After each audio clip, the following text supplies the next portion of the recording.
Thanks for joining me today. Welcome back. I'm Liz DeMello, and this is the next installment of Liz's Jewelry Tips. I hope during these very challenging times you are staying safe and healthy at home.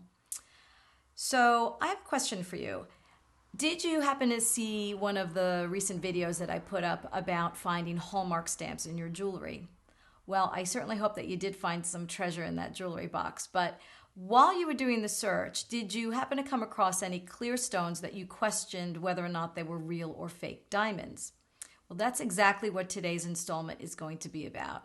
How to do some tests at home to determine whether or not you've got a real or a fake diamond. So let's play a game. I'm going to throw some light on these stones, and I would like you to take a look at each one and see by the way they sparkle if you think there's a diamond in here. So, diamond, real or not real? Here we go.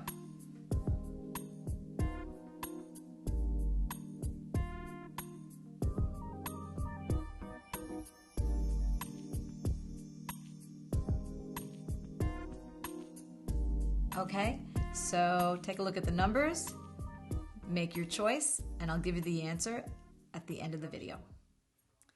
In the jewelry world, we really don't use the word fake, we use the word simulant. So the definition of a diamond simulant is any gemstone material, colorless or near colorless, natural or man-made, that looks like a diamond but doesn't share the same chemical composition or crystal structure of a diamond. I'll bet you didn't realize how many diamond simulants there are. Some of the names you may recognize, some you may not.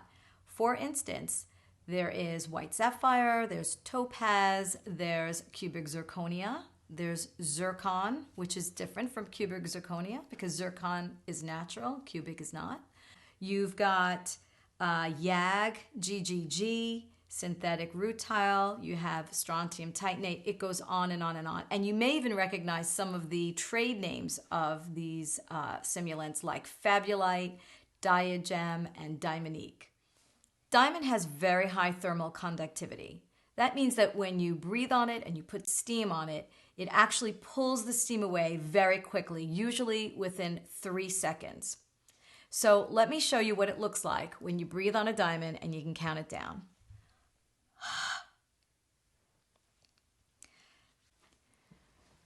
It's kind of hard to see the steam pull away on a smaller diamond, but using this cubic zirconia, which is quite large, it is easier for you to see how the steam will pull away. The difference is in a cubic zirconia, it takes 5 or 6 seconds for the steam to clear off the table or the top of the stone. And you can see it, count it down, it's about 5 or 6 seconds. That's how you know it's not a diamond. The next test is to look at the facet edges on the stone. The loop that I talked about in one of the previous videos will come in very handy at this point because you will have to look at them closely to see these. This is a cubic zirconia, as we talked about. It is cut as a brilliant cut, just like a diamond, but it's nice because you can see all of the different facets on the stone. The flattened part on the top is called the table. That's the largest facet on this stone. And the edges, the facet edges that I'm referring to, are around the rim of this table where these little triangular facets, I hope you can see them, where the little triangular facets meet up around the table. So if you're seeing a lot of abrasions, whiteness, a lot of chips, not just one here or there, that is indicative of a softer material than diamond. Now, it's not impossible to chip or crack a diamond, but you will see that the facet junctions will be very crisp and clear on a diamond. They won't be wavy or blurry. This is a picture of a cubic zirconia that's been heavily scratched on the table. And now here's a picture of a diamond looking down at the table. Notice how crisp it looks. Obviously, the more your eye is trained, the easier it will be to perceive these differences. Let's continue to look at the facet lines for doubling. Now, the facet lines in a diamond will never look fuzzy or present as a double image. Some gemstones and simulants are known for their doubling, which means that the same line appears twice as a double image when you look into the stone. Again, it takes somewhat of a trained eye to see this, but it's definitely not a diamond if you do detect that. Most likely, it's going to be synthetic rutile or zircon or even moissanite. Here's a good picture of doubling. Now let's look inside the stone for inclusions or imperfections. These are really characteristics that gemologists look for in determining whether or not a diamond is real or not. Now, there's a whole other world inside a stone if you take the time to look inside. Typical things that you'll see inside of a diamond are crystals or even fractures. But what you definitely won't see in a diamond is bubbles. Okay, bubbles are indicative of glass material. But don't judge too quickly because sometimes it's hard to see the difference between bubbles and crystals to the untrained eye. Here are some examples. This is a picture of crystals inside of a diamond. And this is a picture of bubbles inside glass. One more thing about inclusions in stones. If you can't find anything inside that stone, I mean no crack, no crystal, no little knot, no cavity, no little pits inside, anything like that, if you can't detect anything inside the stone, that is a pretty telltale sign that you have a diamond simulant, which is pretty much perfect inside. Okay, a flawless diamond is so rare that most likely it's going to be a diamond simulant. Sticking with the tests that you can do on a mounted diamond, I'm going to explain to you next how to check for a laser inscription. Again, I'm going to use the CZ and I'm going to show you where you're going to look. So the rim around the stone that separates the top or the crown from the bottom or the pavilion is called the girdle. We're going to focus on the edge that goes all the way around the stone. And you're going to twist the stone like this while looking through your loop. And let me show you how to do this. Okay, like this. Bring it into focus and you're going to go around. You're going to see facets on the girdle. And you're going to twist and twist and twist to see if there's any etching of a serial number. It's usually letters and numbers. And that is an inscription that is etched into the girdle by a gem lab. Okay? If you find a laser inscription, you can rest assured that that's a diamond. All right, that is a traceable number. It is unique to your diamond. It is linked to a diamond grading report. And that diamond grading report will have all of the characteristics listed about your stone that are unique to your stone. That also is a traceable number, and it is registered with the lab's archive database. Okay, so if you find that etching, you know it's a real diamond. Here's an example of what a laser inscription looks like. The next test I'd like to discuss is the newspaper read-through test. So I want you to go and get a newspaper with some print on there, and I want you to take your stone. It has to be unmounted. You can't do this with a mounted stone. And you're going to take it table side down, so flip it over with the point facing you, and just put it right over the newspaper print and see if you can read any of the letters. Now, because it bends the light so much, there is no way you can read newspaper print through a diamond. Now this is a cubic zirconia, and if I put this over the print and I look around, I can actually read and decipher some of the letters and words that are on this newspaper print, so I know for sure that that's not a diamond. Okay, again, it's not a foolproof test because older diamonds, you may find a little read-through, but you know, it's just one test to give you a clue as to whether or not it's real. Another test I'm going to show you is the reflective colors test.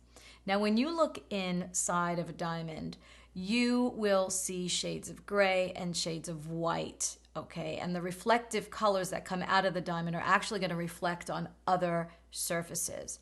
But when you look inside of a diamond simulant, you will often find rainbow colors that are coming out and reflecting off of the surface as well. Let me show you on this cubic zirconia.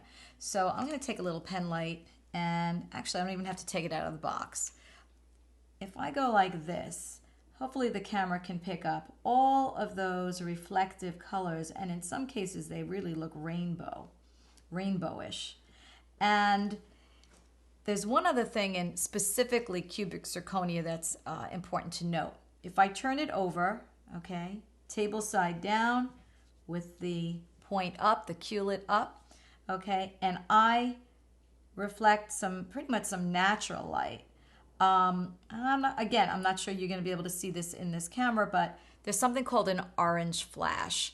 When you look at it in natural light, there's a basic shadow of orange that comes out of these facets that you would never ever see in a diamond. Next test is to check the mounting. Now, this test is definitely not foolproof, but it will give you a clue if you have something of value. So you're going to check for the hallmark stamp inside the ring or the pendant, whatever you have. And if you're going to see if it is sterling silver, gold, platinum, palladium. If it's sterling silver, the likelihood is that the stone is going to be a diamond simulant. But if you find gold, platinum, palladium setting, that is most likely going to be a stone of higher value. That stone could be a natural diamond, or it could even be a moissanite, which typically sells for about 70% of the cost of a diamond. And perhaps it's a synthetic diamond. Now, I'm going to get into synthetic diamonds a little bit later in the video. But if you see fine craftsmanship or perhaps a branded or designer name stamped into that piece of jewelry, then that's going to prompt you to want to look into that stone further and perhaps get a professional opinion on it. I'd like to talk about two other tests that have come up for many years, but that I think are actually a big waste of time. One of them is the scratch test. And the concept here is that you take a piece of glass or a mirror and you take your stone and you scratch it. And if it scratches the glass, supposedly it's a diamond. But that is completely unreliable. Going back to the Mohs scale, glass is 5 to 5.5, whereas the diamond is 10, as we've often talked about. Any stone rated 5 or higher is going to be able to scratch that glass. So let's say you have a sapphire or a topaz or a spinel. Any of those stones are higher on the Mohs scale, and they're all going to scratch that glass. So the scratch test to me is a big waste of time because it could be many other stones. It does not eliminate enough stones to determine whether or not it's a diamond. Same thing with the glass of water test. The stone has to be unmounted, obviously, and you take a glass and fill it with 3/4 water, and you are going to drop the stone into the glass. Now, if it's a diamond, it sinks directly to the bottom. But there are many other stones that when you drop into that glass of water will also sink to the bottom. So that is definitely a very unreliable test. I've tried to gear this video to viewers who may have little to no gemological tools available to them, but maybe there are a few of you out there that have a carat scale. If you do, it's worth noting that a 6.5 millimeter round diamond will weigh out at 1 carat, and an 8 millimeter diamond will weigh out at 2 carats, and that's a pretty big stone. But let's say you have a 6.5 millimeter round stone and you put it on the scale and it doesn't turn out to be 1 carat, well, then you know that's not a diamond. So the charts that you're looking at now could really come in handy for you when you're doing these tests. It's a chart of simulants, and one column shows man-made and the other is natural, along with where they sit on the scale of hardness. Remember, hardness means resistance to scratching. So if you see a lot of scratches on your stone, that's a clue it's not a diamond. However, it could still be a natural, valuable stone. The other graphic I have for you shows which colorless stones exhibit doubling and which ones don't. And this can help with your process of elimination in many of these tests. Now that I've gone through the various tests with you, I still urge you to seek some professional advice and go to a reputable, trusted jeweler. They will have the knowledge and the tools on hand to be able to test that stone for you right in front of your eyes. Usually they have a gem scope or a thermal tester, and you'll have an answer very quickly, and it will give you the peace of mind that you're seeking. Although not considered simulants, lab-created diamonds are synthetic, man-made, and are becoming more and more popular these days for various reasons. They are less expensive, they can be traced back to conflict-free sources, and they are environmentally friendly. And they are most definitely considered real diamonds because they are sharing the same chemical composition and crystal structure. The difference is that they are grown in a lab versus out in the environment. A lab-created diamond will test positive with a thermal tester. And if you have any concern about your stone being natural versus synthetic, then I would highly recommend that you send it to a gem lab so they can make a definite determination. There is still a lot of beauty and value in a lab-created diamond, but it comes down to full disclosure before the purchase, which is most important.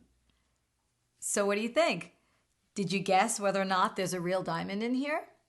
And if so, which number do you think it is? I'm going to give you one more look. And maybe I'll throw some light one more time. Here you go.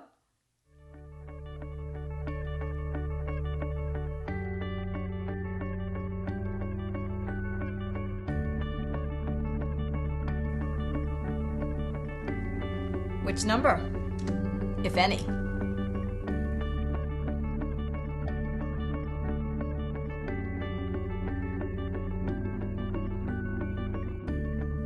Okay, the answer is number 1. That one's the real diamond. See how it sparkles? It's very sharp, clear. There's your diamond.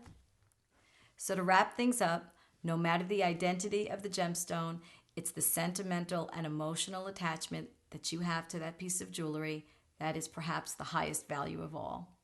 I want to thank you so much for watching today, and I wish you a very sparkling day. See you soon.